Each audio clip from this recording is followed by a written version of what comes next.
haleluya. Jumpa kembali dalam program kita hari ini, Love God and Love You. Tuhan Yesus itu baik bagi kita. Hari ini saya akan berbicara mengenai The Unstoppable Church. Untuk mendapatkan perspektif iman yang benar, saya dan saudara harus memahami jalan yang Tuhan inginkan. Seperti apakah keinginan Tuhan bagi saudara dan saya? Bahwa saudara dan saya harus menjadi terang di dalam kegelapan. Ini keinginan Tuhan. Dan yang kedua, bahwa saudara dan saya harus menjadi garam bagi dunia. Dan yang ketiga, saudara dan saya adalah duta-duta besar Yesus Kristus di tengah dunia ini. Saudara-saudara, bagaimana seharusnya gereja Tuhan itu harus hidup? Bahwa hidup kekristenan itu harus memiliki dan mempunyai tujuan. Anda perlu menyadari bahwa hidup kita di dunia ini hanya untuk satu kali. Ingat, hanya untuk satu kali. Kalau hidup di dunia ini hanya untuk satu kali, seyogianya hidup yang hanya satu kali itu harus benar-benar hidup yang bisa bermanfaat bagi dunia dan bagi lingkungan sekitarnya dan menjadi berkat. Jangan menjadi orang Kristen yang hidup sembrono, hidup asal hidup yang tidak sesuai dengan jalan kebenaran firman. Kita harus menjadi hidup yang memiliki tujuan dan makna. Jadi sebagai gereja harus menjadi orang-orang yang mampu menjadi berkat. Itulah yang dikatakan dengan unstoppable church. Gereja yang tak dapat dihentikan. Firman Tuhan memberikan satu kebenaran. Dan ini adalah pedoman bagi saya dan saudara. Pengkhotbah pasal 4 ayat 9 dan 12 berkata demikian dalam bahasa Indonesia masa kini. Berdua lebih menguntungkan daripada seorang diri. Kalau mereka bekerja, hasilnya akan lebih baik.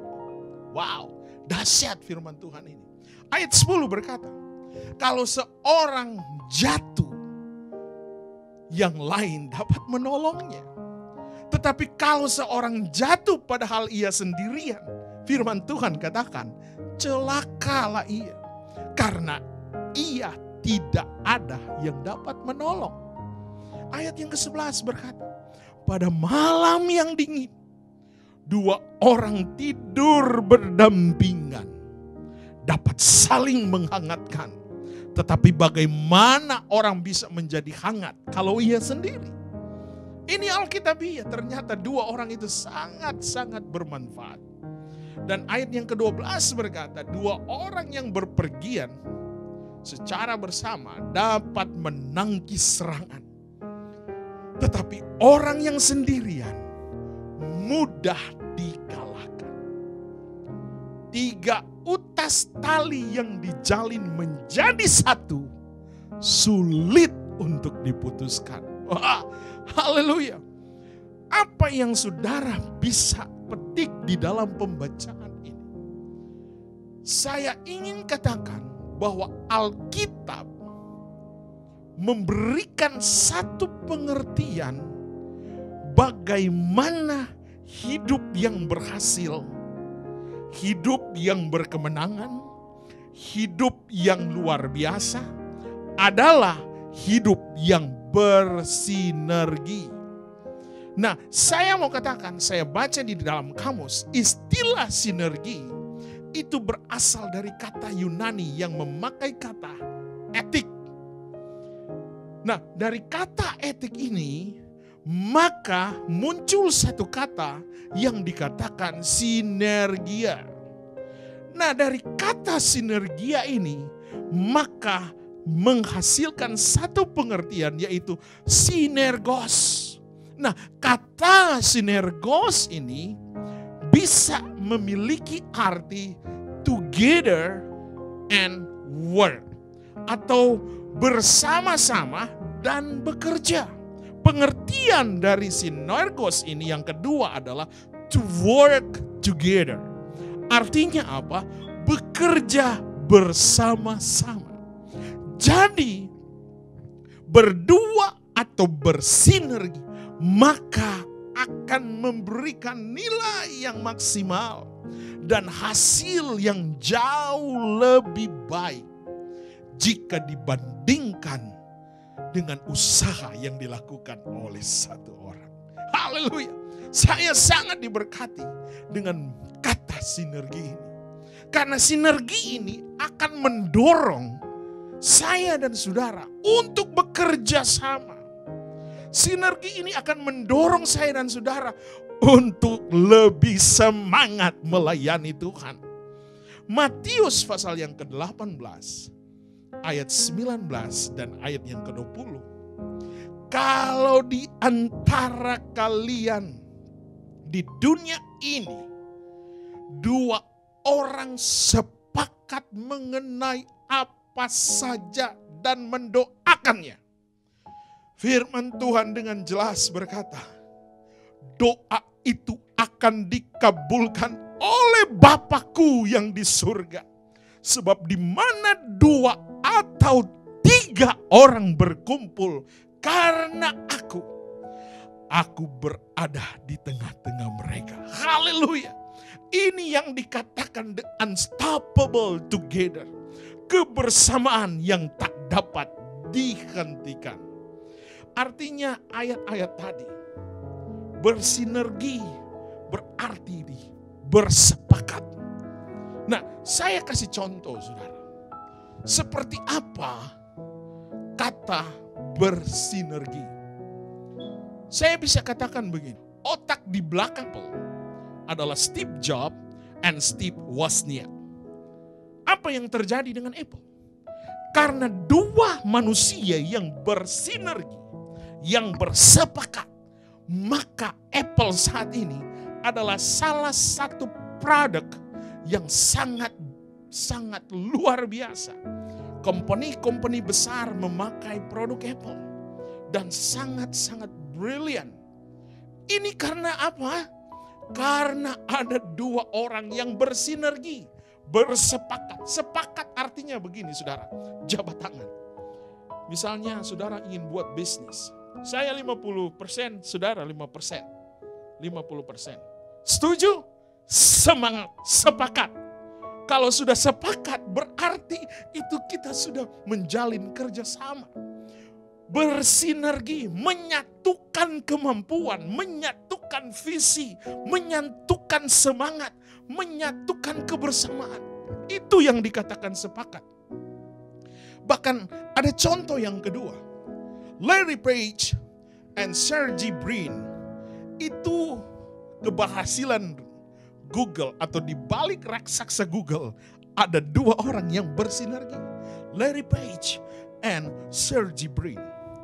Kalau saudara membutuhkan sesuatu, saudara kekurangan hikmat untuk mengartikan sesuatu, saudara Google saja.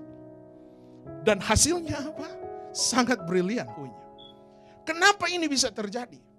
Karena ada dua pemikiran yang bersinergi dan bersatu. Sehingga yang terjadi adalah hal yang maksimal dan hal-hal yang super hebat. Yang ketiga ada contoh seperti paduan dari kreativitas dan perencanaan bisnis yang kuat dari Domenico Dolce, fashion designer yaitu Stefano Gabbana.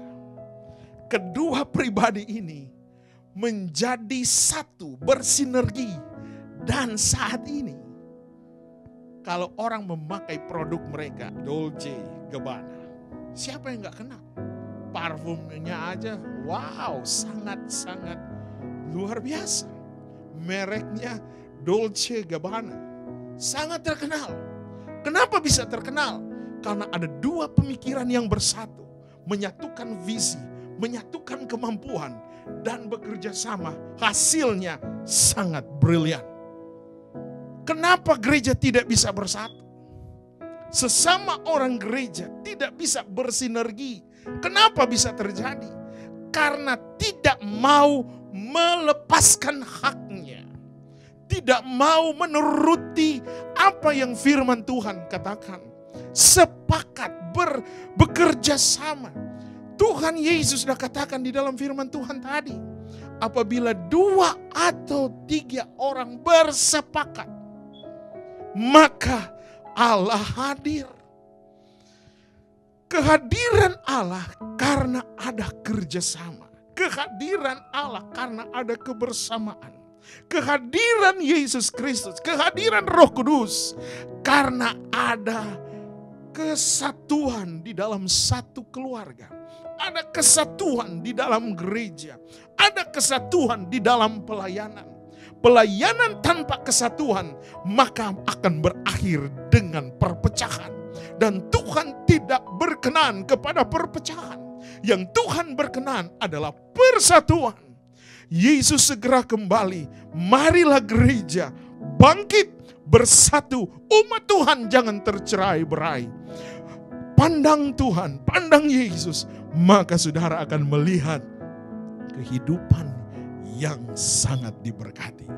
The unstoppable church, gereja yang tak terbendung, adalah gereja yang bersinergi. Gereja yang tak terbendung adalah gereja yang bekerja sama. Karena gereja bukanlah sebuah institusi, tetapi gereja sebuah kerajaan Allah. Haleluya. Gereja tidak beroperasi berdasarkan kontrak, tetapi gereja beroperasi berdasarkan komitmen. Haleluya. Jadi hal yang terpenting untuk bersinergi, untuk bekerja sama adalah memiliki relationship. Relationship apa artinya? Adalah hubungan yang baik. Hubungan yang baik antara Allah dan saudara. Hubungan yang baik antar sesama sahabat, sesama pelayan. Terjadi kerjasama. Membangun hubungan yang mesra, melepaskan hak, maka akan terjadi kebangunan rohani. Saya yakin gereja yang tak terbendung adalah gereja yang memiliki persatuan. Haleluya. Saya percaya saudara diberkati hari ini. Milikilah semangat yang selalu mau bersinergi. Mujizat akan nyata. Tuhan Yesus tolong saudara. Dan Tuhan akan melepaskan berkat bagi engkau. Saudara bisa angkat tanganmu. Angkat tanganmu kepada Tuhan. Percaya bahwa Tuhan akan menolong engkau. Tuhan akan membukakan jalan bagi engkau. Bahkan Tuhan akan membuktikan bahwa Dia Allah yang belum pernah berubah hari kemarin, hari ini, sampai selama-lamanya. Tuhan, lihat tangan umat-umatmu yang terangkat. Engkau mengetahui jauh kedalaman hati mereka. Saat ini hamba berdoa di dalam nama Yesus.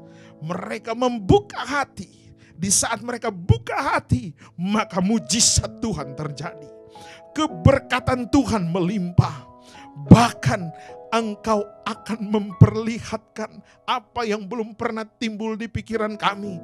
Apa yang tidak pernah timbul dalam hati kami. Itu yang engkau berikan dan sedang sediakan. Di dalam nama Yesus, kami terima pertolongan Tuhan. Kami terima mujizat Tuhan. Dan kami terima kemenangan. Haleluya, haleluya.